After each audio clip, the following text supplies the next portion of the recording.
So first up, I'm just gonna take my clippers and cut back all of these tall plants. I'm pulling the irrigation lines out. How did you get all the way over here? It looks so much more tidy in these beds. Okay, you guys, slight turn of events. I've loaded up my binder here with all the seed packets. All right, so now everything is labeled. The Snapdragon seeds are so flipping tiny.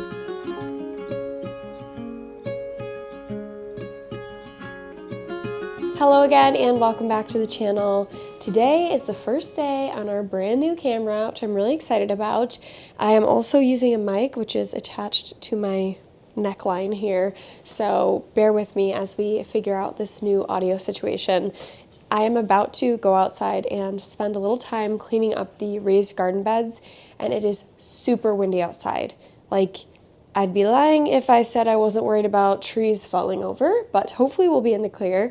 And this will be a true test for this microphone because it has a little windscreen on it, and I'm hoping you'll still be able to hear me despite the whipping winds. We'll see how long I last out here because it is a bit brisk and windy, but hopefully I can get through all of the beds. I really just want to clean up any of the plants that I didn't have time to trim back at the end of last season.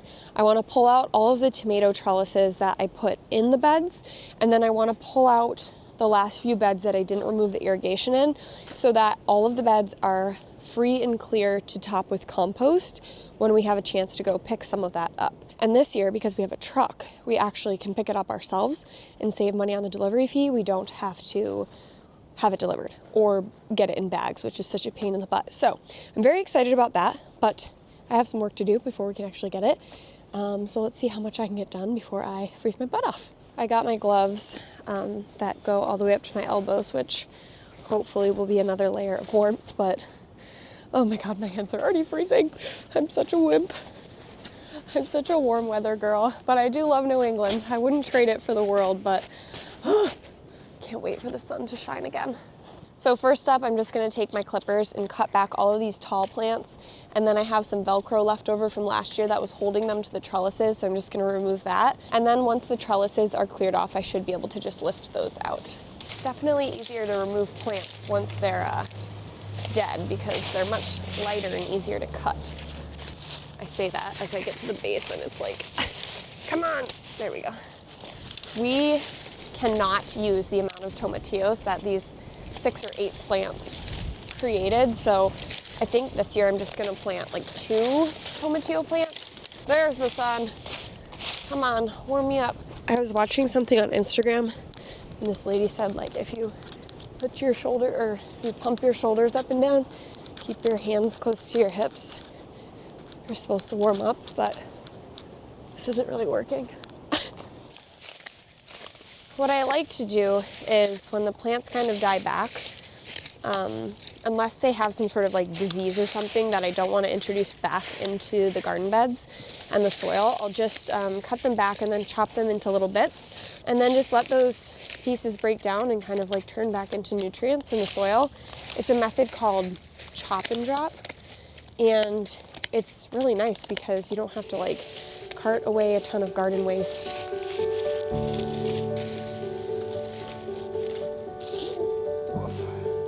I think the soil is still a little bit frozen, so we might not be able to get these out today.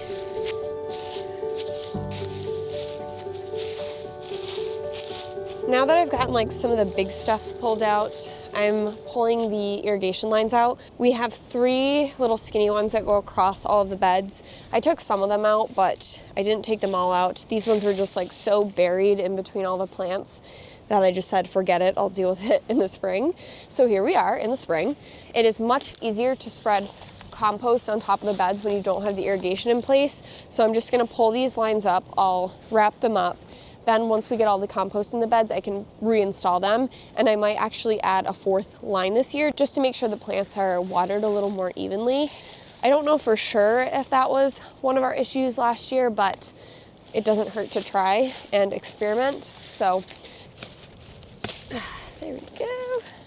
The other thing is the irrigation actually goes through these tomato cages, so I can't pull them out unless I pull the irrigation out. So we're gonna give that a try. All right, whee! Yay. we now have a clearer bed. The tomato cages are frozen in place, so I'm gonna have to wait a little bit longer until the soil warms up a bit so I can yank those out. But all of the plants are cut back. I pulled out some of the bigger ones and just threw them on the ground. Once I get through all of the beds, probably not today because it's a bit cold, but I'll eventually come through and just do a big rake of the garden and make a pile of this stuff and probably bring it out to our big compost pile. But at least the beds are clear and they can be topped with compost whenever we have a chance to do that. I have 3 more beds to pull irrigation out of and cut plants down in. That was the biggest bed with the most plants, so the other ones should go pretty quickly. And then we can go inside and warm up because I'm freezing. Looks like Junie got into the irrigation in the winter when she was bored, so some of these lines are going to need to be replaced.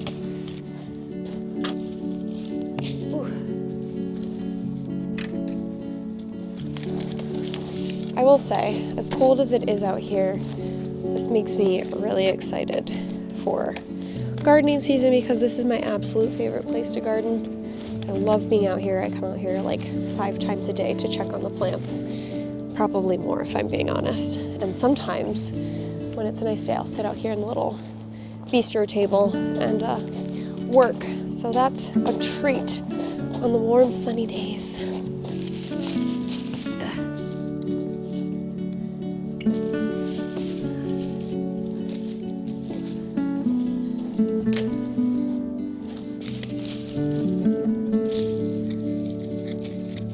I literally look like I've been crying because the wind is whipping in my eyeballs.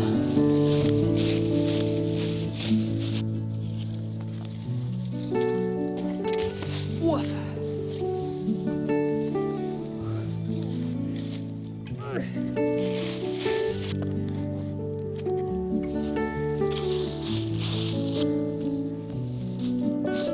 You're ripping so many strawberries out this year. How did you eat all the way over here? Oh, goodness.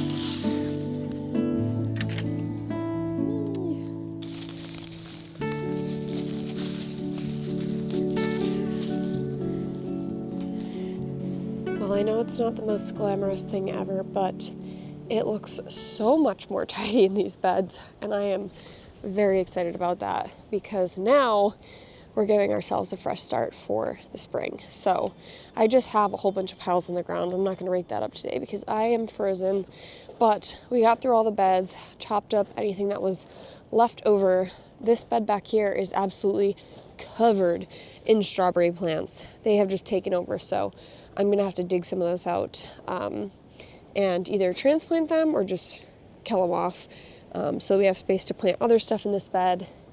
But all of the other ones, I think we did pretty well. Some of the tomato trellises are frozen in still, so I'll grab those later. But now we are ready to add compost. Oh my god, I am a disaster. It looks like I've been crying. My eyes have been watering, my nose has been running, but I'm about to go inside. Matt locked me out of the house. Alright, back inside. I need to defrost my fingertips. They're absolutely frozen. It's not even that it's that cold out. It has warmed up significantly over the last week and a half. It got up to the 50s last week. So a lot of the snow was melting, but the wind is just whipping. March is always rough because it's like New England winter is lingering on. You're over it and the days are starting to get longer. So you know it's just around the corner, but still has those ups and downs with weather, and we could still get snow in April, so we did last year. Anyway, enough rambling for now. I think tomorrow I'm going to work on starting some seeds. I've started one tray. There was 10 seeds that I needed to get started a while ago, so I got those done ASAP. But now I'm starting to get into my first big batch of seeds, so I'll share that with you. And then my sister's coming to visit, so I'm going to get the rest of my seeds, which will be fun. So I'll share a few of those with you as well.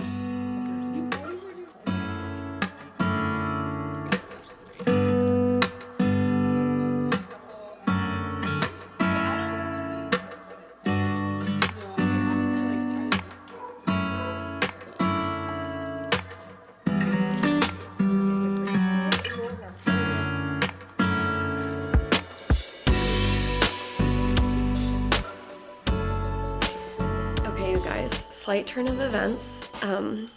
You're probably like, why are you covering your face? Well, I didn't want to alarm you because I have a big old black eye. Okay, so look away if this kind of thing freaks you out. It's not that bad. It looks way worse than it is. It just looks like it just looks like really bad makeup. So yeah, Junie and I collided heads when my sister was visiting. I was like holding her collar and she was bucking around and she knocked into my head. I got a tiny little cut. Of course, it's in a very sensitive area, so it bled a lot. It puffed up quite a bit, which was hilarious on night one. And then I woke up and like it was just showing as a black eye. So apologies for the appearance.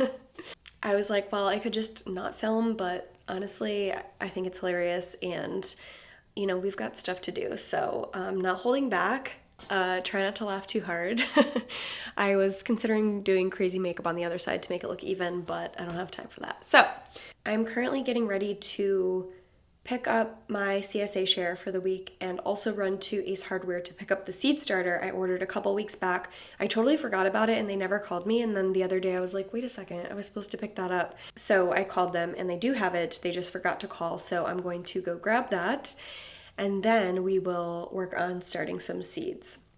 All right, back from the store, I have officially stocked up on my black and gold organic seedling mix. So we are all set to go. My sister was also here the last few days and we finished trading all of our seeds for this upcoming season. I've loaded up my binder here with all the seed packets. Everything's labeled and we're good to go. We have everything we need to kick this season off officially. My sister and brother-in-law have much larger gardens, so they often do a really big seed order, and since I'm not planting nearly as many as they are, I'll usually buy some of the seeds off my sister, and that way we can use up the more recent seeds and always purchase new seeds for the next year. You can certainly hang on to seeds year after year. The germination rate can just decrease, so we like to try to use the newer seeds up as quickly as possible so we can keep replenishing with fresh seeds each year. Before I actually start filling up my cell packs here, what I need to do is dump a bunch of the seed starting mix in a bucket, add some water, and mix it together. And that just prevents the seed starting mix from becoming hydrophobic, which means it doesn't really absorb water very well. I learned that the hard way last year. A lot of the cell packs that I filled up with dry seed starting mix just weren't sucking up the water, and I couldn't figure out why. And I realized it was because when I filled them initially, I didn't actually moisten the mix. I know how much everyone loves that word, sorry. I just pulled up my seed starting spreadsheet, which I built in Asana last year just to keep myself organized, and I was looking at what is ready to be started. It looks like we can start peppers, sunflowers, onions, and I think a few herbs. I probably won't do all of those because it's a lot to start in one sitting, so I'll see what I can get done in about an hour, and then we'll sort of batch things out so I have like manageable chunks of things to work on. So I am going to pull out the seeds. I'm going to figure out which size cell packs I need. I have a whole bunch of different sizes. These ones are just 6 cell packs and they're a little bit deeper. I've got some like 4 and 6 inch single containers, so these come in handy when the plants get a little bit larger and I need to transplant them out of the smaller cell packs. I also have a 72 cell pack and a 50 cell pack up here. I use those for flowers just because you can plant a lot more at once. So I'll kind of pick through and figure out what makes sense. Usually I use the larger containers for plants that tend to get bigger, so peppers, tomatoes, I'm going to put those in larger cell packs. Flowers or slow growing plants, like some of the herbs take a really long time to grow, so I'll put those in the smaller cell packs or some of the mini cell packs I have over here. So like these are also 6 up, but they're much smaller. So anyway, all that to say, we have options. I just need to figure out which ones I'm going to use.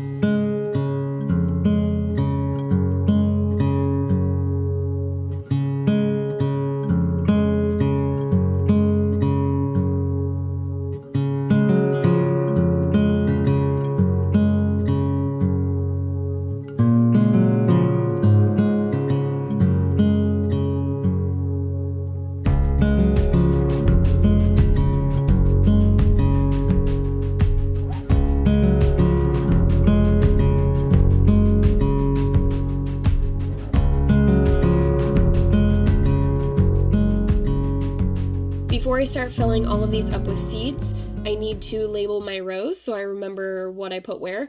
I just use these like wooden popsicle stick tongue depressors. I break them in half, I write on the end with permanent marker, and then I just stick it down the front of each row. The reason I break them in half is because I use these clear dome lids, which set over the top of the trays to create some humidity and help the seeds germinate.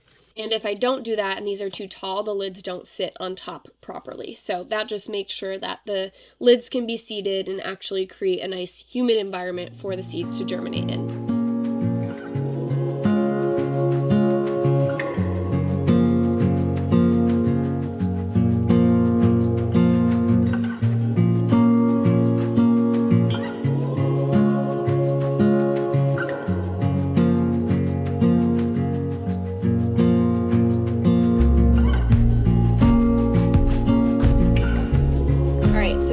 Everything is labeled with a little popsicle stick, and I'm going to start dropping seeds in. So usually what I do for larger seeds is I take the end of my Sharpie marker and I just poke a little like divot in the soil, one, maybe two in each cell depending on how many seeds I'm starting in each, and that just gives me a space to drop the seed into, and then I just lightly cover it up with the loose soil around it and sort of like gently pack it with my finger. Now that's like a general rule of thumb. Every seed is a little bit different. Some smaller seeds don't even need to be covered at all. Sometimes the seed packet recommends covering seeds with vermiculite, which is like a really loose, fine material. I do have some of that, and that I might use for some of the flowers. Oh, our lights turned off. But anyway, so for all of the pepper seeds, they're large enough that I can just do a little divot, drop the seed in, and gently cover them.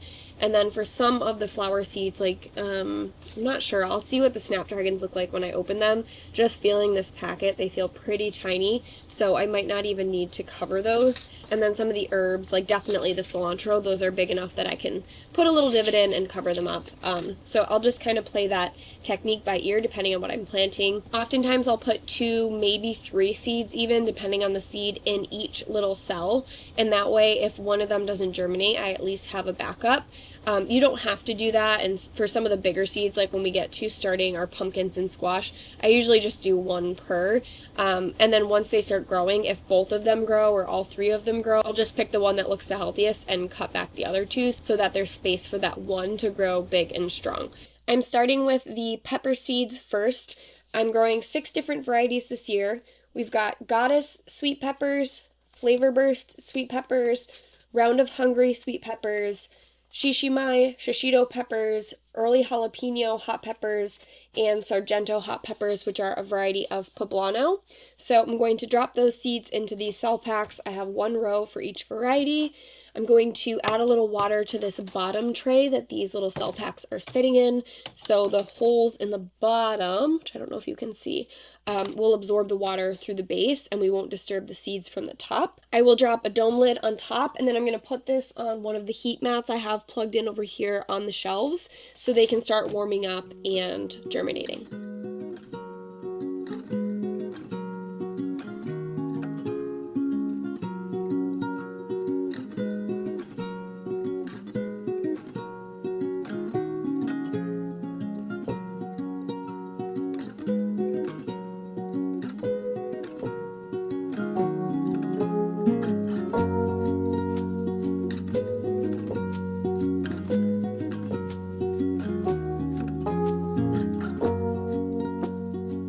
The snapdragon seeds are so flipping tiny. I've been using the tip of my fingernail to drop it in the little cells here to try to get like 1 per, because I only had about like 15 seeds.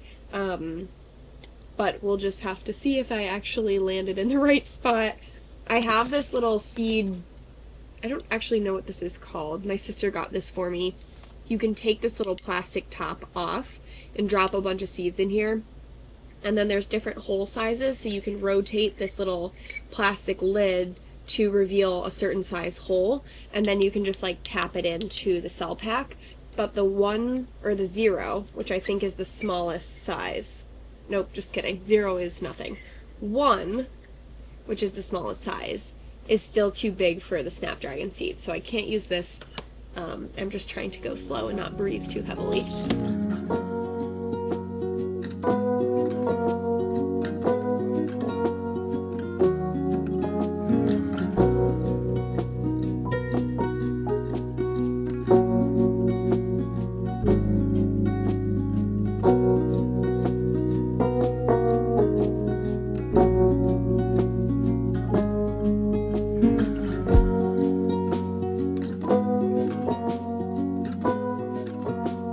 Alright, I have relocated both trays onto these heat mats, which are plugged in permanently. So I've got one tray here, and then one tray down here with the dome lids. I actually started a small group of seeds earlier because these were the ones that I really needed to get started. And I've just tilted the dome lid a little bit because it's pretty humid in there, and you can see we're starting to get a little bit of fuzz growing. So I just need to get some air in there so it doesn't get too humid and cause the soil or the seed starting mix to get moldy. But we do have some little sprouts starting, which is really exciting. This is still on this heat mat, so once everything sprouts in this tray, I'll turn this heat mat off or relocate the tray so I can put a fresh tray that needs germinating onto the heat mat. I only have 4 heat mats because you only really need them when you're starting to germinate. Once they germinate, you can either unplug them or reuse them for the next tray. And that's another good reason to start things in batches, so you don't need heat mats on every single shelf. You can just kind of utilize them on your starter shelves and then, shift things around as needed. Now that that's all done, I am going to finish cleaning up and head upstairs to scrub my nails. They are covered in dirt, and that is just very common this time of year, so me and the nail brush are going to be best friends for the next several weeks. Months, actually, if I'm being honest. Hopefully the next time you see me, my eye will be looking a little bit better. I think we still have a few more colors to hit on the color wheel before I start looking normal again. It's changing color by the hour, so we still have some greens and yellows that are starting to creep in.